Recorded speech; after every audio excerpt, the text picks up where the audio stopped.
हमारा जीवन है, सत्य हमारा पोषक है, सत्य हमारा सर्वस्व है, और वही सत्य नारायण का प्रथम स्वरूप है।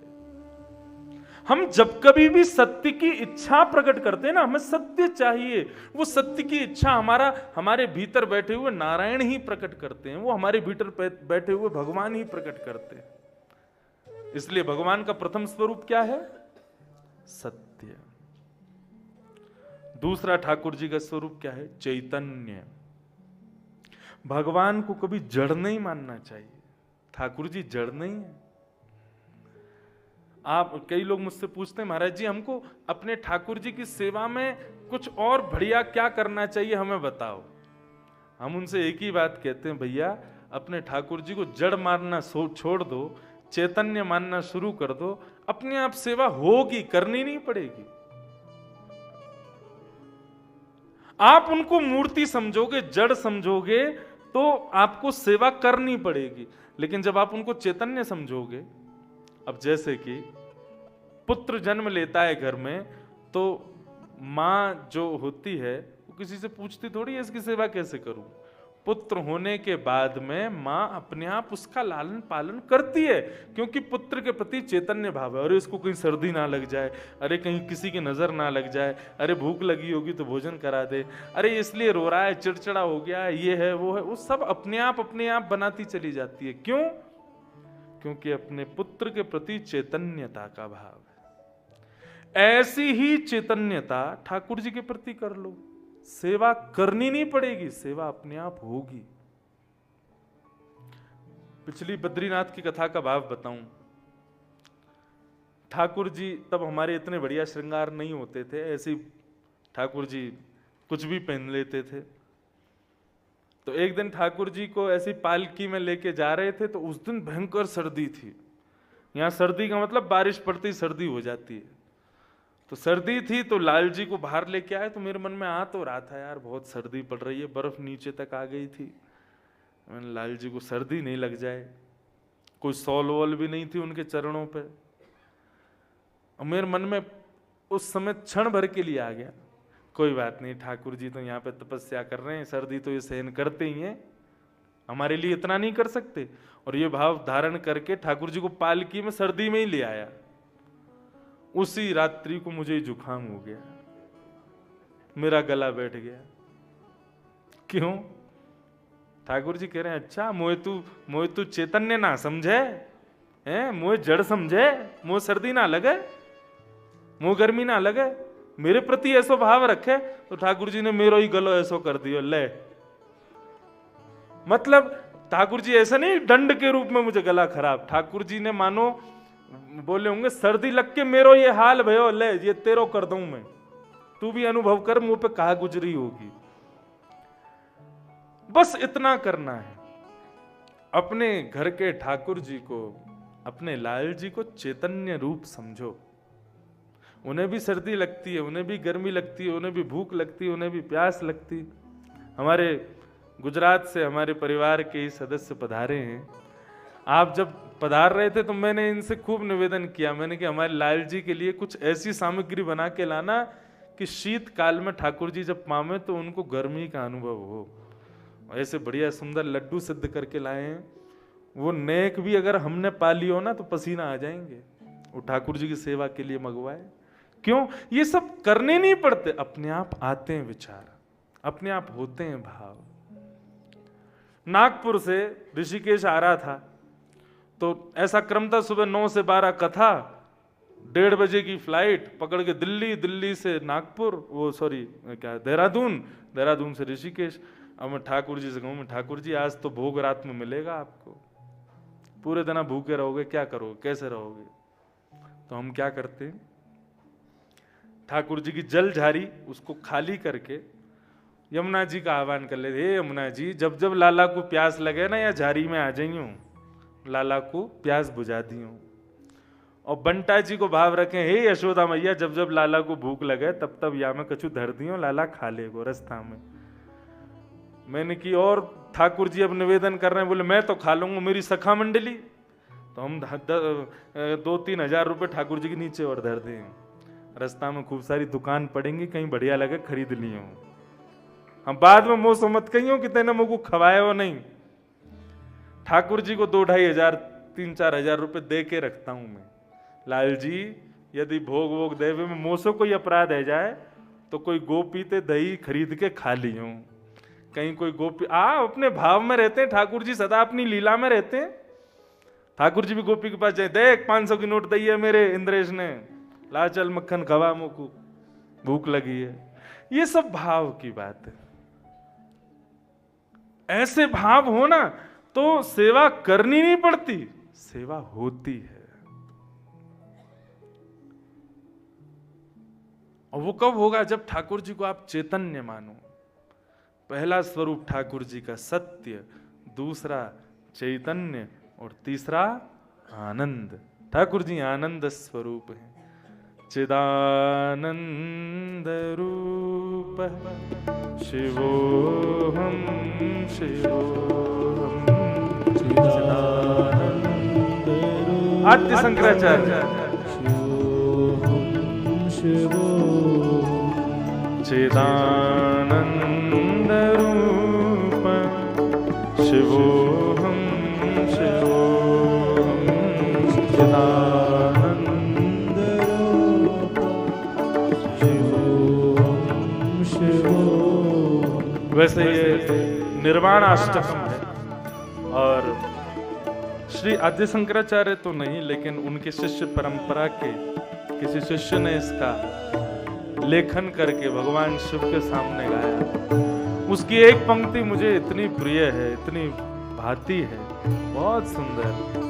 चिदानंद रूप शिवोहम शिवोहम चिदानंद रूप शिवोहम शिवोहम अहम विकल्पो निराकार रूपो विभुवच्च सर्वत्र सर्वेन्द्रियाणां न संगतं न मुक्तिर्न माया। चिदानंद रूप शिवोहम शिवोहम चिदानंद रूप शिवोहम शिवोहम मनोबुद्ध्यहंकार चेतानेनाहं न च श्रोत्र जिह्वे न च घ्राणनेत्रं न च व्योम भूमे न तेजो न वायु। चिदानंद रूप शिवोहम शिवोहम चिदानंद रूप शिवोहम शिवोहम चिदानंद रूप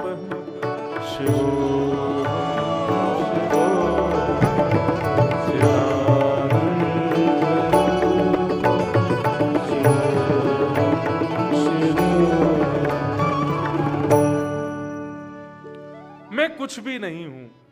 निर्वाण अष्टकम का पूरा अर्थ यही है बस। आप मुझे जिस रूप में देख रहे हो मैं वो नहीं हूं। मैं अग्नि नहीं हूं, मैं वायु नहीं हूं, मेरे कान सुनते नहीं, मेरी नाक सूंघती नहीं, मेरी आंख देखती नहीं, मेरा सर्वस्व कुछ भी नहीं है। मैं कौन हूं? चिदानंद रूप शिवोहम शिवोहम। मैं ही शिव हूं, मैं और कुछ नहीं हूं। मेरी जो भी क्रिया है वो शिव की है। निर्वाणाष्टकम। तो भगवान का तीसरा स्वरूप है आनंद। आनंद की परिभाषा यदि करें तो सुख में और आनंद में एक भेद है। सुख का मतलब जो बहुत व्यवस्थाओं से आपको मिलता है वो सुख है, और आनंद जो बिन व्यवस्था में भी आपको प्रसन्न रखता है वो आनंद है। हम कथा करने नई नई जगह जाते हैं। अब तो खैर ठीक है, पिताजी महाराज की आज्ञा और परंपरा का निर्वहन ठीक से हो सके उसके लिए पहले से किसी को भेज देते हैं, देख लो व्यवस्था ठीक है कि नहीं। कई बार नहीं भी भेजते तो जाके अनुभव करना पड़ता है कई बार कैसी कैसी व्यवस्थाएं मिलती हैं, लेकिन जैसी व्यवस्था मिलती है हमको उसमें निर्वहन करना पड़ता है। यदि मैं जाके कहूँ अरे नहीं हमको ऐसा नहीं चाहिए, हमारे लिए तो ऐसा बनाओ, ऐसा करो, ये करो, वो करो, तो वो सुख देगा जो मैं चाहता हूं वैसी व्यवस्था मुझे मिले, वो मेरे शरीर को प्रसन्न करेगी, मतलब वो सुख है। किसी को रसगुल्ला बहुत प्रिय है तो रसगुल्ला का सेवन करने से सुख प्राप्त होता है, लेकिन हम कई बार कहते हैं आप रसगुल्ला छोड़ो, हम आपको संदेश खिलाते हैं। संदेश कैसा होगा? खा के तो देखो, खाया आपने, अरे इसमें तो आनंद आ गया। मतलब आप जिन व्यवस्थाओं का निर्माण करते हो और फिर स्वयं को उसमें ले जाकर के अच्छा अनुभव करते हो, उसको सुख कहते हैं।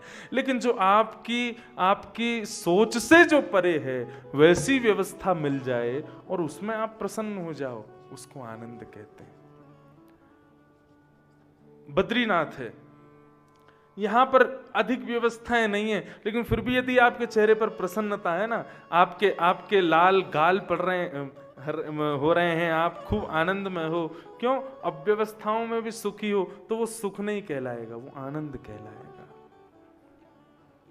जहां पर संसार की भौतिक वस्तुएं आपको नहीं चाहिए खुद को खुश करने के लिए। आज हमको खुद को खुश करने के लिए कितनी चीजें चाहिए। कई लोग हमारे संगत में भी ऐसे ऐसे चलते हैं, दुनिया भर की सामग्री अपने बैग में भर के लेके चलते हैं। क्यों? वहां नहीं मिली तो उसके बिना हम रह नहीं पाएंगे, ये भी चाहिए, वो भी चाहिए, ये भी चाहिए। फ्लाइट में अलाउ है 17 किलो, लेकिन उनके बैग में सामान होता है 40 किलो का। हर केजी का एक्स्ट्रा पे करना पड़ता है महाराज। क्यों? नहीं, उनके बिना तो रह ही नहीं सकते ना, उनके बिना कैसे निर्वहन होगा? तो समझो वो सुख में हैं, लेकिन जो जैसी स्थिति मिल जाए, जैसी परिस्थिति मिल जाए, जैसी व्यवस्था मिल जाए, उसमें भी तान दुपट्टा आनंद करे, उसमें भी भगवत स्मरण करे, उसमें भी प्रसन्न रहे, उसमें भी खूब मौज करे, वो आनंद में है, वही आनंद है। यही अंतर है सुख में और आनंद में। ठाकुर जी आनंद स्वरूप है, सुख स्वरूप नहीं है। संसार की भौतिक वस्तु जो आपको प्रसन्न कर रही है, उससे जो आप खुश हो रहे हो और सोच रहे हो ये ठाकुर जी का स्वरूप है, ये ठाकुर जी का स्वरूप नहीं है। नीचे बैठे हो, बैठने में दिक्कत है, पैर बैठ के मोड़ के बैठा नहीं जाता। अच्छा, और एक और निवेदन, जितने भी नीचे बैठने योग्य हैं लेकिन जबरदस्ती हत्या के कुर्सियों पर बैठे हैं, कल से नीचे ही बैठना। जिनको बेचारों को थोड़ी तकलीफ है उनको कुर्सी दो, लेकिन जो ऊपर नीचे बैठने में कोई दिक्कत नहीं है, बढ़िया प्रेम से बैठ सकते हो, तो अरे थोड़ा तप कर लो, नीचे बैठो प्रेम से, सुख आसन में बैठ करके मेरुदंड सीधा करके फिर कथा सुनो। दर्द होगा, घुटने थोड़े से जाम हो जाएंगे, हो सकता है रात में आपको थोड़ी मसाज भी करवानी पड़े, लेकिन इतनी देर कथा सुनने में एक आसन पर बैठ करके भी आपके मुखमंडल पर यदि प्रसन्नता है ना, तो वो अव्यवस्था में भी जो प्रसन्नता है उसी को कहते हैं आनंद। वो भगवान का स्वरूप है। भगवान के कितने स्वरूप? सत चित आनंद, आनंद स्वरूप। भगवान के कर्म क्या है? विश्वोत्पत्त्यादि हेतवे, विश्व की उत्पत्ति करना, फिर उसका पालन करना, फिर उसका संहार कर देना। ये 3 ठाकुर जी के काम है। तापत्रय विनाशाय, 3 प्रकार के तापों को जो समन्वय करते हैं, नाश करते हैं। मैं हमेशा अपनी कथाओं में कहा करता हूं, ठाकुर जी दुख दूर नहीं करते। ठाकुर जी क्या करते हैं? ठाकुर जी केवल और केवल अपने शरणागतों को दुख से जूझने का बल देते हैं। ध्यान से सुनिएगा। आप ठाकुर जी की शरण में चले जाओ और ठाकुर जी आपके दुख दूर कर दें, दुख दूर नहीं होंगे, दुख तो आएंगे। ये तो ठीक है, देखो दुख क्या है? व्यवस्थाएं व्यवस्थित हैं इस संसार की। स्कूल में दाखिला करा दिया बच्चे का, अब बच्चा अपने माता पिता से आके कहे कि मेरी मैडम से कह दो मुझे होमवर्क ना दिया करें, मेरी मैम से कह दो कि मेरा टेस्ट ना लिया करें, बस पढ़ा दें, टेस्ट ना लें, एग्जाम ना लें। ऐसा कैसे होगा? इस संसार रूपी विद्यालय में दाखिला हुआ है मेरा और आप सबका। यहां पर हर परिस्थिति हमें सिखाती है, पढ़ाती है, और फिर दुख के रूप में परीक्षा आती है। अब हम भगवान से कह रहे हैं प्रभु दुख दूर करो। भगवान कहते हैं तेरा कहने का सीधा अभिप्राय यह है कि परीक्षा मत लो, मुझे बिना परीक्षा के पास कर दो। ऐसा कैसे हो पाएगा भाई? ये संसार एक विद्यालय है, यहां तुम सब आए हो, अपने कर्मों से, अपनी गति से हर इंसान से कुछ सीखते हो। जब सामने से विपत्ति आती है उसको परीक्षा का पेपर समझ करके हल कर दिया करो, उसके लिए प्रार्थना करने मत जाओ। और रही बात तो ट्यूशन के रूप में ये बीच बीच में कथाएं होती हैं 7 दिन की, ये सब आपका ट्यूशन है। हाँ, ये ट्यूशन ही तो पढ़ने आए हो आप। हम ट्यूटर के रूप में बैठे हैं ऊपर, और एक संग देखो क्लास लगा रहे हैं, कितने सारे बच्चों को पढ़ा रहे हैं। और ये भागवत, रामायण, ये सब ग्रंथ क्या है? ये सब गाइड हैं। एग्जाम के कौन कौन से परिस्थितियां आ सकती हैं, कौन कौन से क्वेश्चंस आ सकते हैं, वो गाइड में लिखे रहते हैं। बोले इनको तैयार कर लो, इनमें से कोई एक आएगा। ये भागवत, रामायण, गीता आदि जितने भी ग्रंथ हैं जिनका प्रादुर्भाव इस भूमि पर हुआ, ये सब गाइड बना दी श्री वेदव्यास जी महाराज ने। क्या बोले? जीवन रूपी परीक्षा को पार करने के लिए इनका आश्रय लेते रहो, इनमें से 10 क्वेश्चन पढ़ के जाओगे, उसमें से एक तो आएगा ही आएगा, हल कर देना। कितना व्यवस्थित है। अभी श्री धर्माधिकारी जी ने एकादश स्कंद का सबसे बढ़िया श्लोक बोला कि नृदेहमाद्यम सुलभम सुदुर्लभम प्लवम सुकल्पम गुरुकर्णधारम मयानुकूलेन नभस्मतेरितम पुमान भवाभ्युम न तरेत स आत्मा।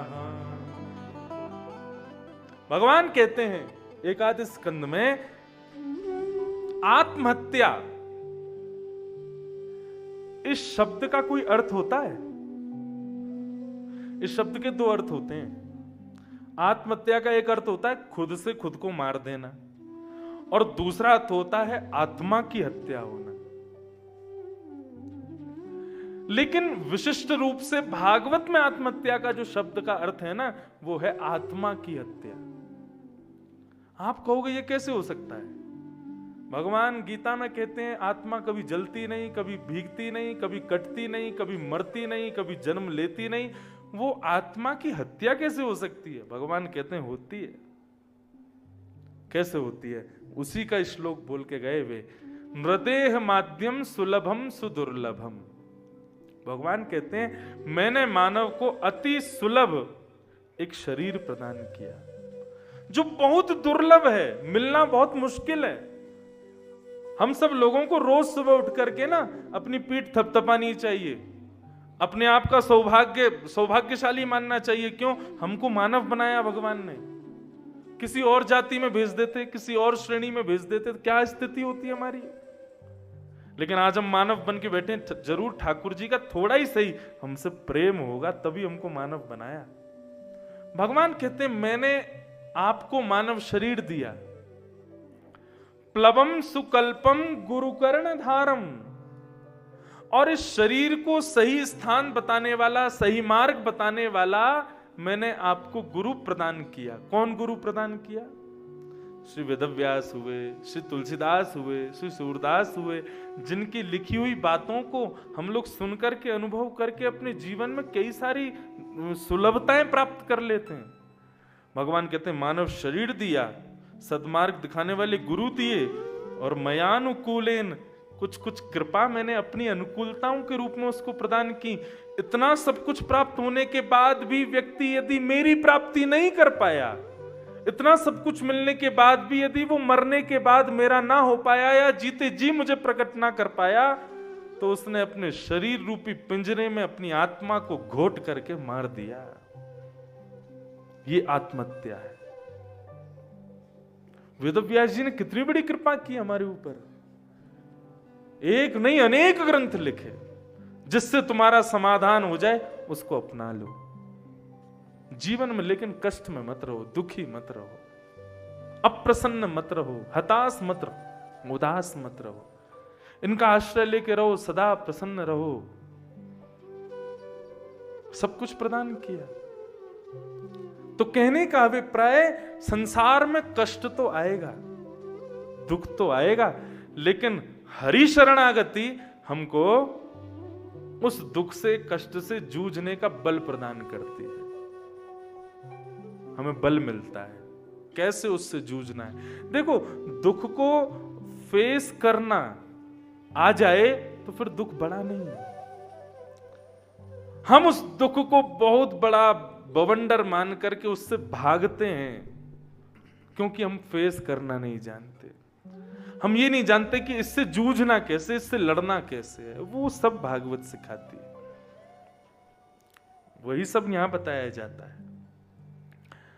तो तापत्रय विनाशाय, भगवान तापत्रय, 3 प्रकार के तापों को दूर कर देते हैं। ताप होते ही 3 प्रकार के, आदि दैविक, आदि भौतिक, आध्यात्मिक। आदि दैविक ताप कौन सा है? बारिश पड़ गई महाराज, सर्दी हो गई बद्रीनाथ में, आपको जुकाम हो गया, ये आदि दैविक ताप है। इसमें किसी का दोष नहीं है, ये देवताओं के द्वारा मौसम बदलता है और हमारे शरीर को उसका इफेक्ट होता है। आदि दैविक ताप। आध्यात्मिक ताप, किसी चीज की चिंता में आप रात भर चिंता में रहते हो, ना खाते हो ना पीते हो, उसकी चिंता लगी रहती है, कैसे होगा कैसे होगा, क्या होगा क्या होगा। ये हो गया आध्यात्मिक ताप, जो आप अपने आप से ताप ले लेते हो। आदि भौतिक ताप, आपने मुझको मारा या आपने मुझको कुछ कह दिया, उससे मुझे बुरा लग गया, ये आदि भौतिक ताप। ये 3 प्रकार के ताप हैं। भगवान कहते हैं मेरे शरणागत के मैं तीनों प्रकार के तापों को दूर कर देता हूं। यहां लिखा है, दूर करने का मतलब क्या है? ताप तो आएगा लेकिन अपना अनुभव नहीं दिखाएगा। अपना अनुभव मतलब अपना प्रभाव नहीं दिखाएगा। ताप तो आएगा। तापत्रय विनाशाय, तो ऐसे 3 रूप जिनके, 3 गुण जिनके, 3 प्रकार के तापों को जो दूर करते हैं, श्री कृष्णाय वयं नमः। ऐसे श्री कृष्ण को हम बारंबार नमन करते हैं, प्रणाम करते हैं। आगे भागवत में श्री सुखदेव जी को, अच्छा सुखदेव जी की भी प्रादुर्भाव स्थली बद्रीनाथ, यही तो श्री वेदव्यास जी के यहां उनका प्रादुर्भाव हुआ। कितनों की जन्म स्थली है, कितनों की जननी है बद्रीनाथ। सुखदेव जी को हम प्रणाम करें। यम प्रव्रजन तमनुपेत अपेत कृत्यम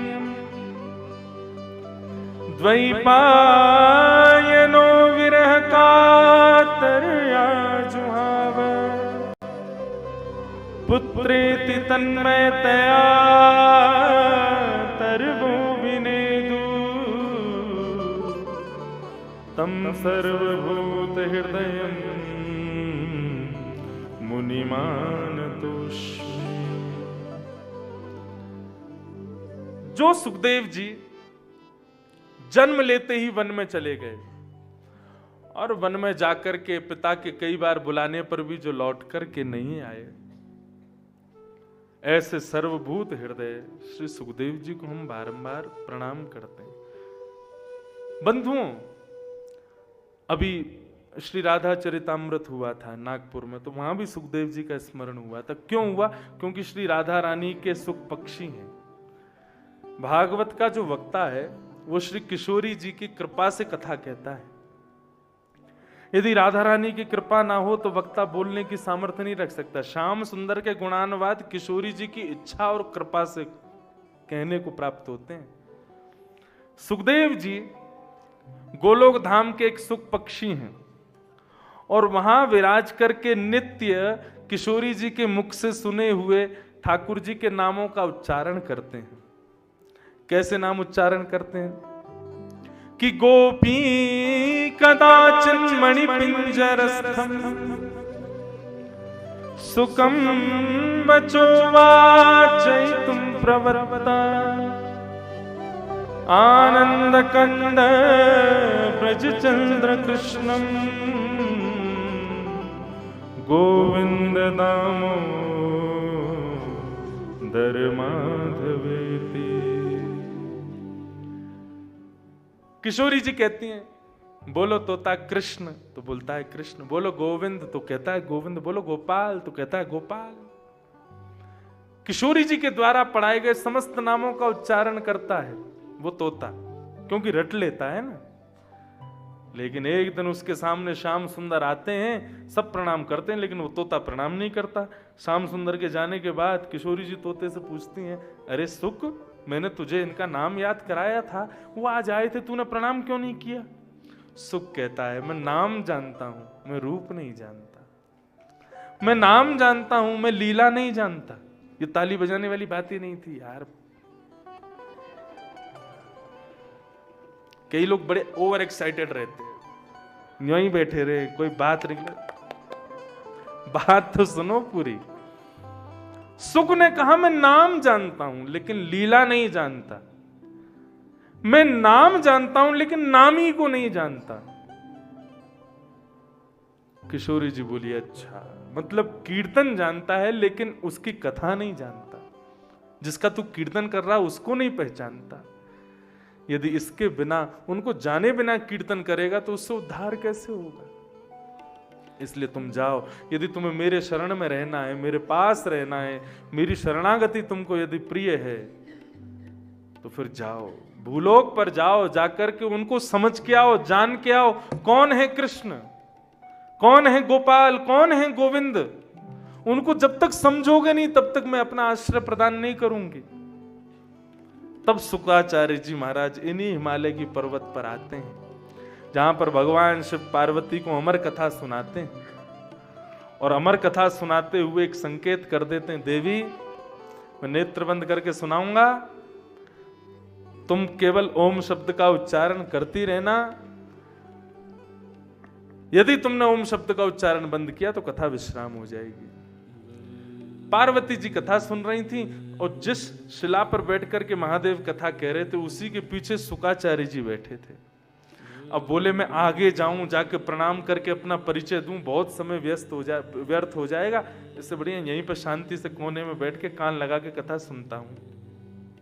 शंकर जी कथा सुना रहे थे। रास का जैसी प्रसंग आया कथा के मध्य में तो पार्वती जी को ऐसा अनुभव हुआ कि मैं यहां नहीं बैठी हूं, मैं भी वृंदावन में रास कर रही हूं। कन्हैया मेरी भुजा पकड़ करके मेरे संग भी रास विहार कर रहे हैं। ऐसी भावावेश में प्रवेश कर गई श्री पार्वती जी कि ओम शब्द का उच्चारण विस्मृत हो गया, भूल गए। और जैसे ही ओम शब्द का उच्चारण बंद हुआ तो पीछे बैठ करके उस रस का पान कर रहे किशोरी जी की पुनः शरणागति प्राप्त हो इस इच्छा से बैठे हुए श्री सुखदेव जी जब सुनते हैं कि ओम शब्द का उच्चारण बंद हो गया, अरे कहीं कथा रुक ना जाए, अरे कहीं महादेव बोलना बंद ना कर दें, एक क्षण का भी विक्षेप मुझसे सहन नहीं होगा, विरह सहन नहीं होगा। तो पार्वती जी के स्वर में सुखदेव जी ने ओम कहना शुरू कर दिया। शंकर जी की अनवरत कथा चलती रही। 7 दिन बाद जब पूर्ण हुई, जय जयकार हुआ, पार्वती के नेत्र खुले। महाराज क्या महारास हुआ वृंदावन की भूमि पर। उस महारास में खूब आनंद आया।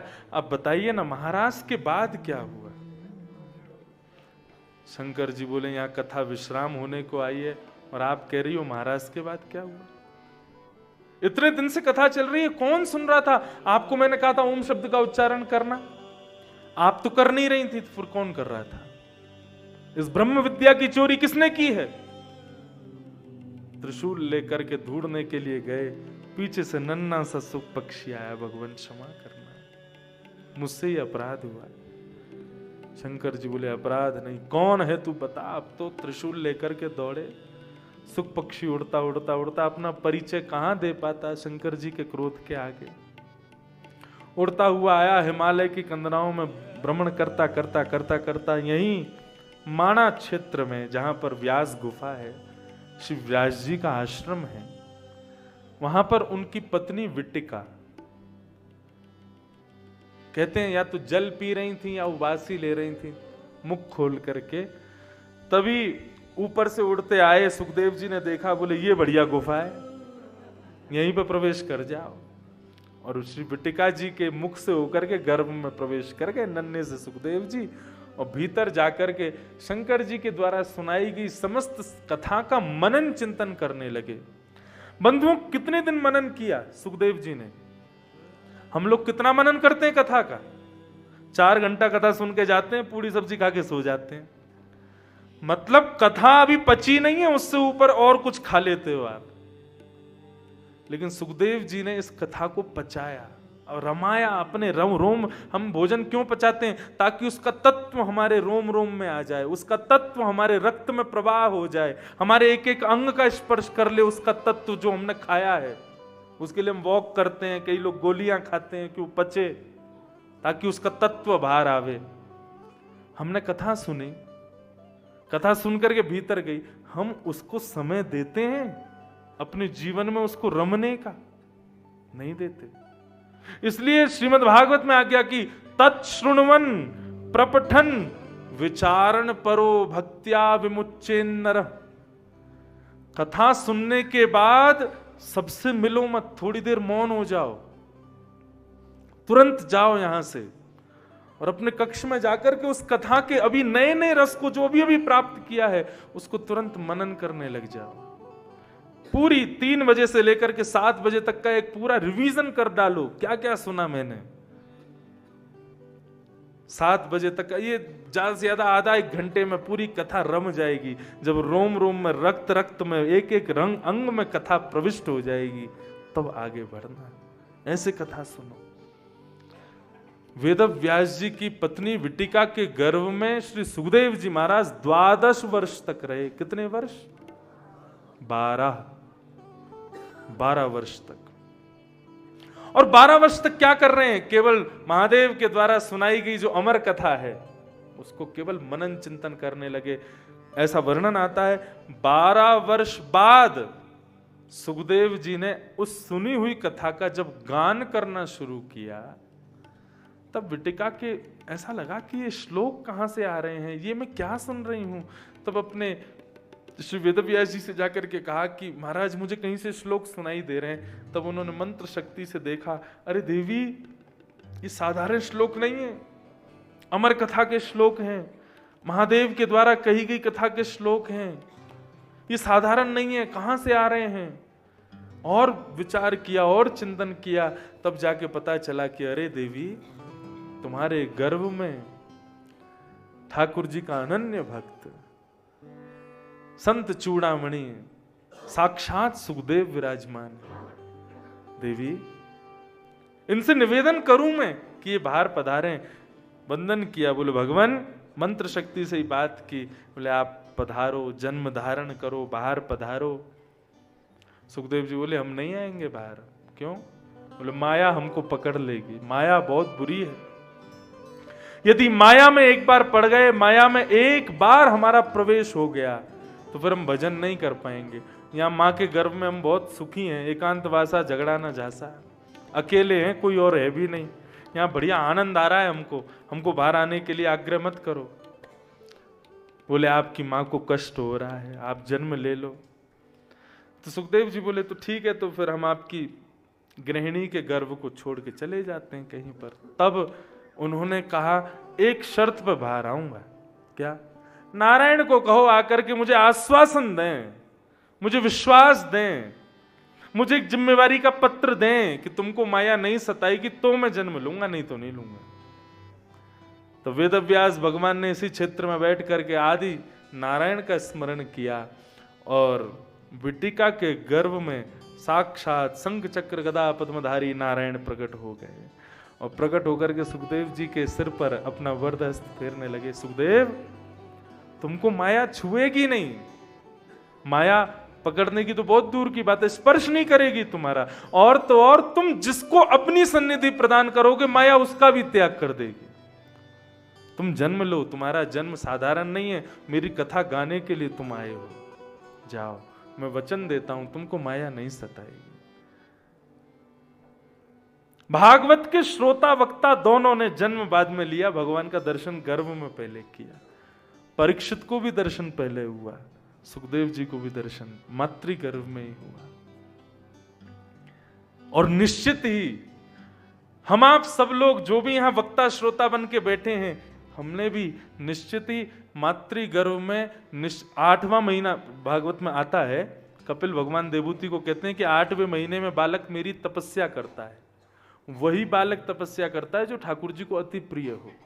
और उसको फल के रूप में भगवान क्या देते हैं? बोले जब वो जन्म ले लेता है ना, तो उसको भक्ति, उसको संत जनों के दर्शन, उसको कथा आदि, ये सब मैं उसकी 8वें महीने की तपस्या के फल के रूप में प्रदान करता हूं।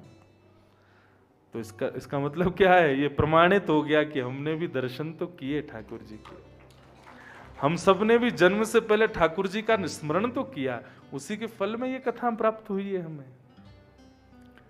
सुखदेव जी का जन्म हुआ, जन्म लेते ही जिनका अभी अपेत कृत्य हैं, जिनका कोई संस्कार नहीं हुआ, जन्म लेते ही वन में चले गए, ऐसे सर्वभूत हृदय श्री सुखदेव जी को हम प्रणाम करते हैं। महात्म के 2 श्लोक में श्री शुकाचार्य जी को वंदन किया गया।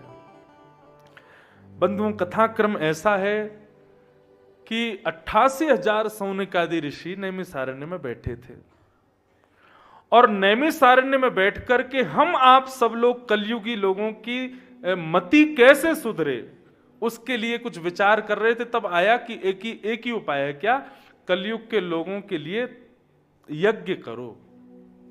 विशाल यज्ञ कुंड बनाया, 88,000 सब संत बैठ गए और यज्ञ करने लगे। अब 1-2 दिन के यज्ञ में इतना धुआं हुआ, इतनी सामग्री लग गई कि संत बेचारे परेशान हो गए, कैसे होगा संपन्न, ये तो हो ही नहीं पा रहा है। तब वहां पर परम विद्वान श्री सूत जी का आगमन हुआ। विद्वान को देखते ही संशय का समाधान पूछने चले गए। बोले, महाराज, अज्ञान ध्वांत विध्वंस कोटि सूर्य समप्रभ सूताख्या हि कथा सारम मम कर्ण रसायनम। हे भगवान, देखो, कभी भी किसी ज्ञानी से मिलो ना, तो अपने हृदय के पात्र को खाली करके उसके सन्मुख भरवाने के लिए पहुंचा करो। हम इससे कितना प्राप्त कर लें। अभी नागपुर में कथा थी, आप विश्वास नहीं मानोगे, मैं थोड़ी सी पीड़ा में भी आ जाता था, लेकिन तब भी वो लोग मुझे छोड़ते नहीं थे। सुबह एक अलग कथा होती थी घर पर, फिर दोपहर में एक अलग चरित्र, श्री राधा रानी का चरितामृत चलता था, और फिर कथा से आने के बाद में शाम को फिर पूरा परिवार बैठ के फिर कृष्ण चरित्र सुनते थे। और उनसे कोई कहता, बोले महाराज जी बेचारे थक गए हैं, महाराज जी को लगता है थोड़ी ने कुछ पीड़ा सी में लग रहे हैं, थोड़े थके हारे लग रहे हैं, बार बार उबासी ले रहे हैं। वो कहते 4 दिन को तो मिले हमको, हम जितना हो सके इनको निचोड़ लो, जितना हो सके ले लो। मैं भी कुछ नहीं कहता, क्यों? भागवत का सिद्धांत है, अज्ञान अध्वांत विध्वंस कोटि सूर्य समप्रभ। हाँ, ज्ञानी कितना ऊंचा है वो बात अलग है, उस पर हमको चिंता नहीं करनी है। अगर दिख रहा है ना कि हाँ व्यासपीठ पर बैठता है, तो थोड़ा ही ज्ञान होगा, उतना ही ले लो, जितना मिल जाए उतना अच्छा। लेकिन कई लोग तो परीक्षा की भावना से जाते हैं। हमको इसका उत्तर उन महाराज जी ने दिया था, उनका उत्तर बहुत बढ़िया था, इन महाराज जी से सेम प्रश्न करते हैं, देखते हैं ये क्या बोलेंगे। ऐसा कभी नहीं करना। परीक्षाएं मत लो, जिज्ञासु बन के जाओ, तो कुछ नया मिलेगा, कुछ अच्छा मिलेगा, वो पात्र भरेगा, उससे सुखी रहोगे। हे प्रभु, हम सब आपसे पूछना चाहते हैं क्या? इस कलिकाल में भगवत प्राप्ति का साधन क्या है? कलयुग के लोगों पे इतना भी समय नहीं होगा कि वे लोग अपने माता पिता के चरण स्पर्श भी कर सकें। वो भगवान को कैसे पूजेंगे? भगवत शरणागति कैसे प्राप्त करेंगे? हमारा ये प्रश्न है भगवान, इस कलिकाल के लोगों का उद्धार कैसे होगा? हमें प्लीज कृपा करके हमारे प्रश्न का उत्तर दीजिए। तब सूत जी महाराज कहते हैं, कालव्याल मुखग्रास त्रास निर्णास हेतवे श्रीमद् भागवतम शास्त्रम कलौ कीरेण भाषितम।